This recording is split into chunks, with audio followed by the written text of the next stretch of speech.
Warning! Kinda Murdery contains adult themes, explicit language, and descriptions of violence. It is not suitable for anyone, and we recommend you stop listening now. True crime with a dash of the paranormal, the garish, the strange, and the darkly comic. I'm Zevon Odelberg, and you've found your way to Kinda Murdery, a place that means more than just murder. It's my very own pocket dimension, home to a curated collection of bizarre and compelling stories, the unsolved, the unsettling, and the unbelievable. I cover it all, just so long as it's kinda murdery. Hello, my friends, and welcome to Kinda Murdery. I'm your host, Zevon Odelberg. Thank you for choosing to spend your valuable time with me. Okay, I'm pretty excited, guys, because today is the first episode of a theme series I'm doing here on Kinda Murdery. It's my first theme series, so yeah, I'm geeked about it. For the rest of the month of August, I'm going to be telling true crime stories about murderers who are romantically involved with other murderers. In my reel, I referred to the theme as Romeo and Murderette, and while that name is tongue-in-cheek, it's nevertheless instructive. But Romeo and Murderette is not what I'm calling the rest of this month's theme. No, the official title is Killer Couples. And today's episode is our first killer couple. It's called Natural Born Lovers, a riff on the 1994 Oliver Stone classic Natural Born Killers starring Woody Harrelson and Juliette Lewis. Today's notorious natural born lovers are the murdering bank and train robbing duo of Dale Jones and Marjie Dean. Jones and Dean, which sounds vaguely like a 1950s musical duo. Well, you see, Dale and Marjie, Jones and Dean, were terrifying the American Southwest in the 19-teens, about 14 or 15 years before their more famous paramour counterparts, Bonnie and Clyde. Indeed, while Dale and Marjie's exploits were fascinating and horrifying the nation, Bonnie and Clyde were in the second grade. But Dale and Marjie were every bit as notorious as Bonnie and Clyde in their day, and while it may be morally questionable to root for the fame of murdering bandits, I'm going to go ahead and say that Dale Jones and Marjie Dean deserve to be every bit as famous as Bonnie and Clyde. Their exploits may, in fact, be even more epic, and I suspect that Bonnie and Clyde's greater fame is more the result of the widespread adoption of radios in the home by the mid-1930s, and has nothing to do with their exploits being more legendary because they weren't. I promise you that Dale and Marjie can match Bonnie and Clyde punch for punch, robbery for robbery, crack shot for crack shot, and wild-eyed daring for wild-eyed daring. But you don't have to take my word for it. Killer couple number one, natural-born lovers Dale Jones and Marjie Dean, starts now.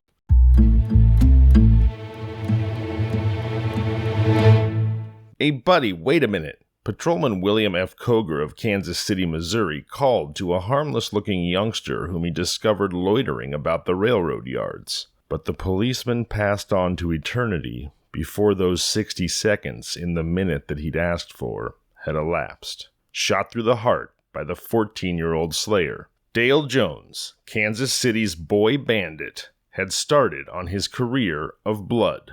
Escaping from the police dragnet, the precocious young criminal robbed and fought his way across a continent, lone-handed for 4 long years. "Dale Jones is my man," dramatically announced Maddie Howard, queen of Kansas City's underworld, standing on top of a table in a crowded cabaret with a significant gesture to the gun in her belt. Maddie hurled warning to the youth's jealous rivals for her affections. Henceforth, he was to be her chosen partner, in crime and in love. Shortly afterward, Dale began to make weekly trips to St. Louis to visit the notorious Lewis brothers. Those desperate bandits attracted him, as did their sister, the beautiful Eva Lewis, singer in a cabaret, to whom he made clandestine love. Fugitives from justice, a price upon their heads for the killing of several police officers, the assassin bandits slipped through every net spread for them by the police. Despite the repeated warnings of Dale Jones to the gang to keep under cover, Frank Lewis took a chance and drove to a newsstand at 12th and Charlotte Street to buy a newspaper. Detective Harry Arthur, who was passing, instantly recognized him. There was a tense moment. Then, "I think the chief wants to see you," the detective announced quietly. "Hell he does," sneered Lewis. He already had spotted the officer and was sitting in the car with his hat in his hand, and his gun under the hat. Lewis pointed the gun at the detective's head and pulled the trigger. The gun snapped. Arthur threw up his arm just as Lewis pulled the trigger the second time, striking the gun hand of the man in the car upward, causing the bullet to go wild. Lewis struck Arthur in the mouth with his fist, and at the same time let the car in gear. The machine shot forward, hurling the officer to the pavement. Leaping up, Arthur commandeered a passing automobile and pursued the speeding car of the man who had tried to murder him, but Lewis was finally swallowed up in the traffic. The officer returned to the scene of the encounter to retrieve his hat, which was still lying in the street with a bullet hole through the crown. A few days later, after the experience at 12th and Charlotte, Frank Lewis got word that his brothers, Ora and Roy, had passed through Wichita and had shot a grocery man during a robbery. The grocery store proprietor, Matt Tambling, was held up by Ora and Roy Lewis when the brothers returned to Wichita while en route to Kansas City. The St. Louis murderers had been dogged by the law from one end of the country to the other, and had even been followed to the Mexican border and foiled in an attempt to cross. Mr. Tambling, who refused to stand as ordered and submit to being robbed by the Lewis brothers, was shot through the nose, but survived the wound. The Wichita police, however, at first believed him to have been killed, and another murder was promptly chalked up against the St. Louis brothers. It's interesting, I've never heard Ora as a man's name. Perhaps short for Orville, who knows.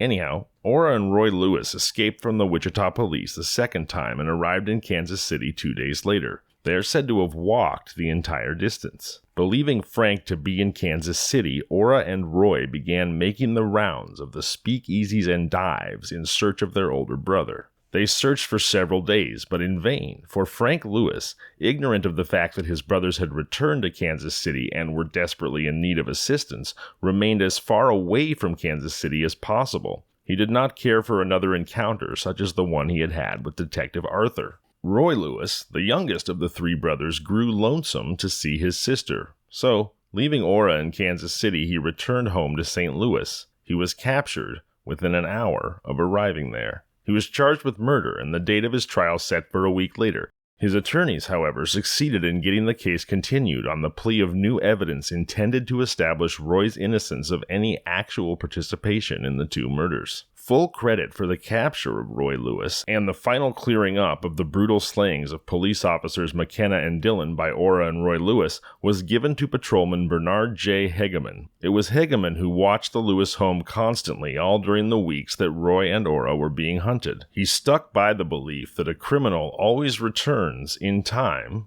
to the scene of his crime. At last, his spirit broken from the long, grueling chase he had led the police on in half the larger cities of the United States, Ora Lewis gave up the search for Frank. He went to a cheap rooming house at 812 East 14th Street, Kansas City, and rented a room. Detective Arthur, patrolling that section of the city in a police car, saw Ora enter the house, so with Detective John P. Clifford, who was working with him, Arthur followed his man into the rooming house and asked the landlady to show him to the room of the young man who had just come in. Ora had been given a room on the first floor, and hearing voices in the hall, peered out to get a glimpse of the newcomers. He recognized the two men standing halfway inside the door as officers. Opening the doors of his room cautiously, the murderer tiptoed toward the rear door. But Arthur, expecting this, had not failed to note the slight movement in the room down the hall. Ora had taken but a few steps when Detective Arthur turned to his partner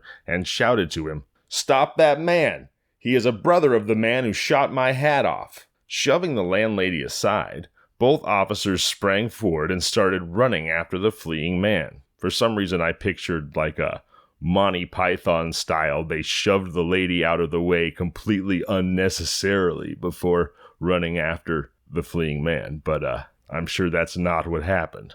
Shoving the landlady aside, both officers sprang forward and started running after the fleeing man.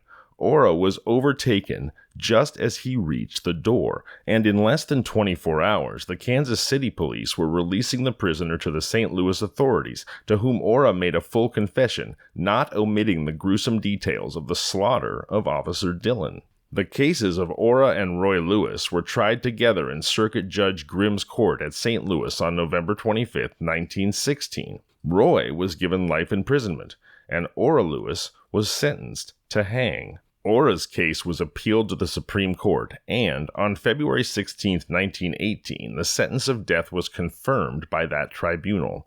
Date of execution was set for April 5, 1918. In the meantime, following the death penalty imposed on Ora Lewis, in a cabaret off of Olive Street, amid the din of a jazz band and shuffling of feet and shadow-like waiters hurrying with trays of drinks, another scene that apparently has no place in the drama of the circuit court verdict is being enacted. Everything is just as it's always been in the wild nightlife of the Olive Street Cabaret, when suddenly the music stops and the dancers walk to their tables. The spotlight is turned on the tiny stage. A girl rises, one of the singers that line the wall back of the piano player. The crowd at the tables prepares for a burst of ragtime. "I wonder," the girl says in a low, rich voice, "I wonder if any of you know what it means to have a brother hanged." The girl is Eva Lewis, who, during the months in which her brother Ora was being hunted that he might be hanged, was temporarily forgotten and left to her thoughts of what would happen when the law found Ora Lewis. Ora Lewis, the murderer. Can you picture what it would be to have your brother mount the gallows with the executioner beside him? To have the black cap pulled over his eyes, to have the noose adjusted about his neck, to be asked if he had any last words to give the world, to hear the intoning of a prayer for his soul, then to have the trap sprung, and your brother shot downward, earthward, until the cruel hemp draws tight with a snap and breaks his neck. Can you picture your brother hanging there limp and lifeless, his laughing eyes glazed and his gay voice forever stilled? "My brother will hang!" The girl cries, screams, almost startling diners out of their chairs. A death-like hush falls over the vast hall that a moment before was filled with the noise of the merrymakers. Unless you will help me to save his life," the pretty dancer shouts in a final burst of tragic, frenzied agony. Then Eva Lewis, in the sweet, gentle tones of a woman of culture, tells in a heart-to-heart talk of her seemingly hopeless battle with the courts to save her brother's life. The talk takes 3 minutes of her stage time, after which she circulates a petition through the audience, a petition to Governor Gardner of Missouri asking commutation of the death sentence. If there are 500 persons in the audience, Eva Lewis returns to the tiny stage with 500 names added to the list of people who, by having signed the petition, are opposing Judge Grimm's sentence on Ora Lewis. Such a scene might have been viewed by anyone attending the Olive Street Cabaret at St. Louis back in the latter part of 1916 and the early part of 1917. Whether or not the petition submitted to Governor Gardner early in 1917 had any influence on the chief executive of Missouri was never known. But Ora Lewis's death sentence was commuted to life imprisonment, even after the death penalty in Missouri was repealed in 1918, and after the Supreme Court of Missouri had ruled that Ora Lewis should hang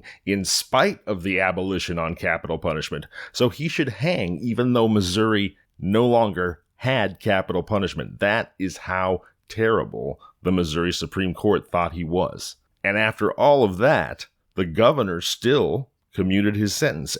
And so we leave Ora and Roy Lewis in the Missouri State Penitentiary, surrounded by high, gray prison walls, behind which they are to spend the rest of their lives. Neither of them may even hope for a parole because, as Ora, the last of the pair to be captured, has often told J.H. Livingston, superintendent of the Bureau of Criminal Identification at the Jefferson City Prison, no respectable governor would have the audacity to give the Lewis brothers a pardon. We return to the Jones-Lewis bandit gang and the nervous members of the crew whose demeanors have now grown to wolf-like expressions of hatred, mingled with something that might, to a person unacquainted with the underworld type of man, be mistaken for fear. But it was not fear. No member of Dale Jones' pack ever experienced the sensation of fear. Speaking of Dale Jones, he's the Romeo in this Romeo and Murderette story that we're telling today. And it seems that with the brothers in prison, he's now the de facto leader of the Jones-Lewis gang. I mean, after all, it is his last name in the title there. But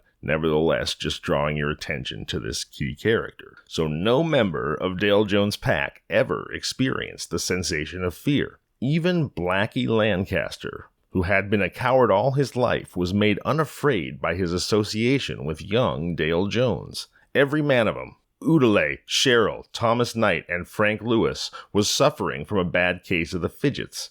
Dale, too, was getting impatient. The gang wanted work to do, dangerous work, preferably work that involved death itself, and Dale Jones furnished it. The Industrial State Bank at Argentine was robbed. The Sugar Creek Bank was held up. The Southside State Bank was looted twice within a few weeks. The first robbery of the Southside Bank was staged by Maddie Howard and her gang, and James Sanger, Maddie's lover, was killed. The Jones-Lewis bandit gang swung into action. Robbery after robbery was committed, and not a break was made in any of them. It was such a simple matter, this bank piracy. Just saunter into the bank that had been chosen as the next place to be honored by a visit from the gang. One man at a time, the first man would walk boldly up to the teller's window, tender a large bill, and ask the bank employee to break the note into small change. A second man would do likewise, then a third, and a fourth, and a fifth. It usually took 20 minutes for all the robbers to get into the bank, following one another at intervals of about 4 or 5 minutes. Each man would call for a change at a different window if the bank happened to be large enough to employ more than 2 or 3 tellers. The entire gang was now inside the bank, having entered as any persons might enter, without attracting attention or suspicion in the least. Each bandit standing in a different part of the building, counting the change from his banknotes. Suddenly, Dale Jones, who also worked the same ruse of getting a bill changed, would drop a coin on the floor. 5 handfuls of silver would ring on the surface of the bank floor as one, the metallic sound echoing through the offices in which a score, or more maybe, of men and women toiled over voluminous books, noisy electric adding machines, and clicking typewriters. It never failed, this idea introduced by Dale Jones and executed only by Dale Jones. All the employees of the institution that was now receiving a visit from the Jones-Lewis bandit pack would drop the tasks they were engaged in, and their minds, ever ready to be diverted from the routine of counting money or recording words in soothing tone but sinister in meaning. "Well, I guess you folks are the losers in this game," said Dale.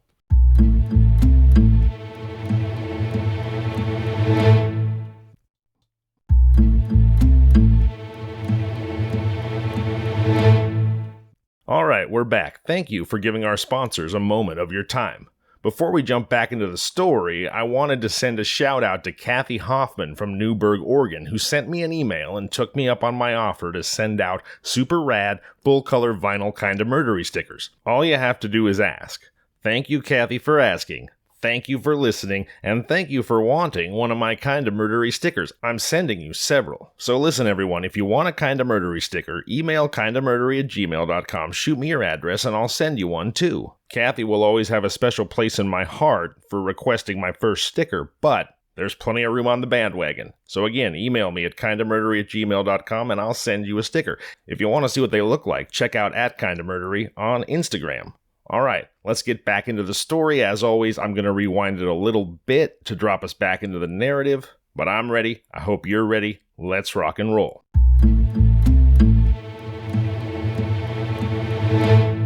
All the employees of the institution that was now receiving a visit from the Jones-Lewis bandit pack would drop the tasks they were engaged in, and their minds, ever ready to be diverted from the routine of counting money or recording words in soothing tone but sinister in meaning. "Well, I guess you folks are the losers in this game," said Dale. Having become masters of the situation in the bank, each member of the gang would do the thing he was supposed to do. 2 men would stand in the doorway, one on either side of the entrance, their guns concealed, letting all newcomers in but preventing their leaving. Each person entering the bank would be prodded gently in the small of the back by one of the doormen and ordered in a quiet voice to step aside and stand with their face to the wall, but without raising their hand. It always worked. "Just stand over there, please, and act as natural as possible," the bandits would order in tones that sounded like a request, but were nevertheless orders. A man's voice was a valuable asset in the opinion of Jones and Lewis.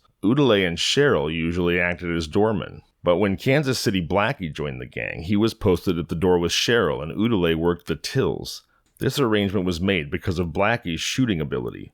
One man was stationed at each end of the bank room, sweeping the length and breadth of the building with his gun. The two remaining members of the band would loot the vault and money tills. Dale himself worked the vault. The entire job was performed in less than 1/10 of the time it required to tell it. Many a person caught in a bank that was being robbed by the Jones gang has marveled at the smoothness and rapidity with which the bandits worked. Few people were ever foolish enough to make a false move in the presence of the most notorious robber organization that America has ever known. The bandits had cleaned up Kansas City. The Sugar Creek Bank, the Industrial State Bank, and the Southside Bank had yielded a good profit. There was never a hitch in any of the jobs, all of them having been pulled according to the foregoing plan. Best of all, there hadn't been a casualty. It was one of the unpardonable sins of the Jones-Lewis gang to shoot where shooting was not absolutely necessary. Dale Jones knew what it meant to be tried for murder, and Frank Lewis had learned a great deal from the court trials of his two brothers. The Kansas City police were concentrating every ounce of that great law enforcement organization's strength on the capture of the gang that was terrorizing the city and outlying districts. When a score of additional men were signed up to patrol the city in one big campaign, Jones, still a very young man and the most sought-after criminal in the entire Southwest, called a conference of his gang. The Council of War was held 50 miles from Kansas City, under the protection of the rolling Missouri hills, where the gang had set up its permanent hideout. The conference ended in hurried preparations to move on according to the original plans laid by Jones and Lewis, to see America first, along the sights of pistols and high-powered rifles. Indianapolis, Indiana, was the first stopover. When the gang left the city, its members were $18,000 richer, which, by the way, is $353,000 today, so no chump change, for which they had a small national bank to thank. A wide swing and several days of traveling took the notorious party of, quote, tourists, unquote, to Los Angeles. Here the gang scattered, each taking his share of the spoils from the dozen robberies. The men were ordered to report to Dale Jones within 10 days to lay plans for a job that he, Dale, would have spotted by that time. While resting in Los Angeles before the scheduled meeting of the gang was to take place, Jones renewed old acquaintances in the city. Among them was Marjie Dean, and here we meet our murderette, an Italian woman several years Dale's senior whom he had met in Los Angeles during his residence there in the home of a wealthy California real estate man who had befriended him as a boy. Marjie and Dale went to Tijuana, and in the Mexican sporting city between horse races and poker games, Marjie Dean proved to Dale Jones why she should travel with him as an active member of the gang he headed. The girl could shoot, and she had nerve. She demonstrated the latter by holding up a party of American sportsmen in broad daylight and robbing them of several $100s and their watches. She clipped the heads from Mexican quail to prove she was a crack pistol shot. And besides, Marjie Dean was very much in love with young Jones, so down in Tijuana, over their whiskey glasses, or maybe tequila glasses, not that American newspaper writers knew what tequila was in 1928, but sure, maybe it was bourbon. Over their whiskey glasses, Dale Jones and Marjie Dean were married by common law. The gang assembled again in Los Angeles on December 7, 1917, and talked over plans for their next robbery. The following day, 6 men trooped into the bank at Culver City, a residential suburb of Los Angeles. A tall, olive-complexioned woman sat in a car park at the curb directly in front of the little bank. Her left hand rested on the steering wheel. In her right, which lay on the front seat of the machine, covered with a silk scarf, was a .38 caliber revolver. 15 minutes had elapsed since the first of the sextet walked briskly through the arched doorway of the bank. The girl in the car was becoming nervous. She looked up and down the quiet street, then back through the big windows of the bank, and saw Dale Jones, the bandit leader, drop the coin which gave the signal. The girl's right hand trembled under the scarf, shaking the silken material like a light gust of wind. Her right foot poised over the gasoline accelerator tensed, and her left foot, trembling, instinctively began to draw upward, slowly, gradually letting the car in gear. Her eyes again swept the paved residential street in each direction and roved back to the wide glass windows through which 4 men could be seen moving about with a swiftness and precision that resembled the working of a well-oiled machine. One of the bandits who stood in the doorway was concealed behind a stone pillar that stood just inside the entrance, but the other, Blackie Lancaster, was in plain view from the street. He was lounging against another pillar, standing opposite that which hid Cheryl, apparently a disinterested spectator of the scene that was being enacted behind the cages, but in his left hand was a gun, and the thumb toyed the hammer of the old single-action .45 nervously, letting the firing pin down to within 1/1000th of an inch of the cap of the cartridge and raising the hammer again to the point where it was ready to click and turn the cylinder on a new chamber. With a cat-like movement, Dale Jones turned from the bank vault where it had taken him only a few seconds to scoop up $8,000 in currency, leapt onto the counting table through the small window of the teller's cage, and jumped lightly to the floor. Frank Lewis, Odelberg, and Knight quickly followed their chief, and all 4 bandits who had been working behind the cages walked rapidly through the door and headed for the car in which the girl sat. They reached the curb, and Dale stooped to climb into the seat next to Marjie Dean. This was the signal for Blackie and Cheryl. The doormen, brandishing their guns, started running backwards out of the bank, keeping the bank employees covered. Their retreat, in turn, was being covered by the 4 men in the car. Blackie and Cheryl reached the automobile, both diving headfirst into the rear seat and into the arms of their Confederates. The car shot forward in low gear. Then the girl driver shifted gears to second and roared around a corner into a street that stretched out straight ahead for miles. Again she shifted gears, let out the clutch, and pressed the accelerator level to the floorboards. The girl driver shifted gears to second and roared around the corner into a street that stretched out straight ahead for miles. Again she shifted gears, let out the clutch, and pressed the accelerator level with the floorboards. Marjie Dean had been initiated into the Jones-Lewis bandit gang. She had been given her cue how to act down there in Tijuana, and she had learned it well. The big car roared out of Culver City at 70 miles an hour with Marjie Dean at the wheel. Beside her sat young Dale Jones, his blonde hair flying in the wind. Jones never wore a hat while robbing a bank. On the 2 jump seats of the 7-passenger Marmon automobile sat Blackie Lancaster and Cheryl, and behind these 2, all 3 kneeling in the rear seat, watching the miles recede through the rear curtain glass, were Frank Lewis, Odelberg, and Thomas Knight. The robbery of the Culver City Bank occurred early in the afternoon. That night found the 7 bandits in Arcadia, one of the most beautiful of the many small California towns which dot that picturesque state. Dale Jones promised himself that someday he would return here to make it his home. After several days of driving, mostly by night to avoid contact with tourists and residents of the many towns and cities through which they passed, the bandits reached Kansas City. They planned to go into hiding in or near Kansas City until they felt safe in sallying forth again on their unfinished mission. Upon their arrival in the Missouri City, Frank Lewis got word to his sister Eva, who was still singing and dancing in a St. Louis cabaret, and had her meet him. There was much for the brother and sister to talk about.